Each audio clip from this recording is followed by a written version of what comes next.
नमस्ते बच्चों। एक अलग कहानी, आपने जगन्नाथपुरी का नाम सुना होगा। पुरी में रथ यात्रा निकलती है, मालूम है ना। जगन्नाथ जी जो भगवान है वहाँ पे बलराम, श्री कृष्ण और सुभद्रा, ऐसी 3 मूर्तियाँ वहाँ पे हैं। तो उनकी रथ यात्रा हमेशा निकलती है, हर साल। बहुत सारे हजारों की संख्या में लोग वहाँ इकट्ठा होते हैं। आप पेपर में पढ़ते होंगे या तो आपने कभी वहाँ जाकर के दर्शन भी लिए होंगे उस मंदिर में जाकर के। उस मंदिर की एक कहानी सुनाता हूँ मैं आपको। वहाँ के जो पुरी के राजा थे, उनको ऐसा लग रहा था कि मेरे राज्य में, मेरे इस गांव में, शहर में एक अच्छा सा मंदिर बने और अच्छी मूर्ति की प्रतिष्ठापना उसके अंदर वहाँ हो।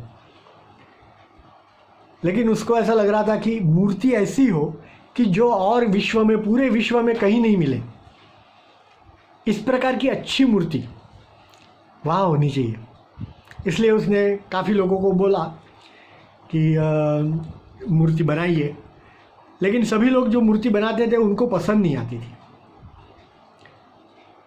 आखिरी में जाकर के एक शिल्पकार आया और उसने कहा कि राजा साहब, मैं महाराज मूर्ति बना देता हूँ, लेकिन एक मेरी शर्त है।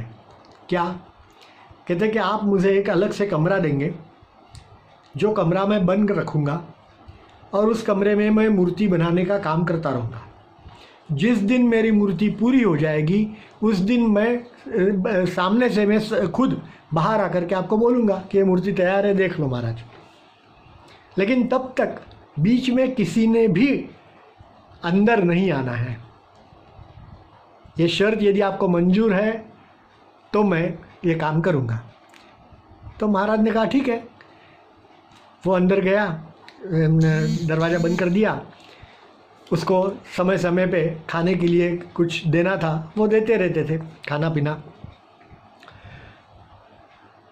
और समय बीतता गया, कुछ दिन गए, 1-2 महीने गए, लेकिन उसका काम पूरा नहीं हो रहा था और वो मैंने बाहर नहीं आया। तो राजा साहब ने सोचा कि ये क्या चीज़ है, अब क्या करें। और ऐसा करते करते करीबन 1 साल हुआ, वो अंदर ही था, बाहर नहीं आया। और वहाँ पे पहरे के लिए तो चौकीदार भी बिठाए थे, इसलिए राजा साहब को तो ये तो मालूम था कि वो अंदर है, वो बाहर नहीं गया है कहीं से भी।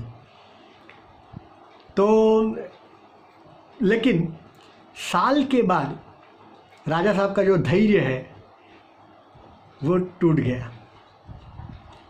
सबूरी जिसको कहते हैं ना, साईं बाबा का आपने नाम सुना होगा ना, वो कहते हैं श्रद्धा और सबूरी। तो वो सबूरी जो थी, धीरज थी, वो उसकी समाप्त हो गई। और राजा को ऐसा लगा कि अब कुछ मामला गड़बड़ है, मालूम नहीं वो क्या कर रहा है अंदर, इतना समय हो गया, कुछ हो नहीं रहा है। ऐसा करके उन्होंने वो दरवाज़ा तोड़ दिया और वो अंदर गए। अंदर गए तो देखा तो 3 मूर्तियाँ बनी थी, लेकिन जिसके हाथ और पैर बनने के बाकी थे। और वो जो आदमी था, मैंने जो शिल्पकार था, वो अंदर नहीं था। राजा साहब को लगा कि अरे ये शिल्पकार कहाँ से जा सकता है।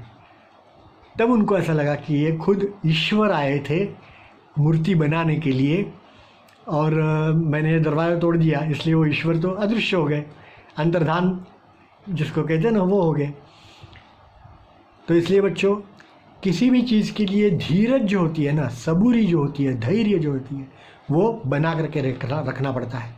और विशेष करके हमारे जीवन के अंदर तो ये बहुत सारी बार ऐसा होता है, हम धीरज खो देते हैं, उतावले हो जाते हैं और वो मामला पूरा गड़बड़ हो जाता है। आपके जीवन में भी ऐसा होता होगा, देख लो आप।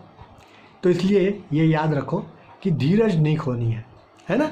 सबूरी, श्रद्धा और सबूरी, साईं बाबा ने कहा है, वो सत्य वचन है।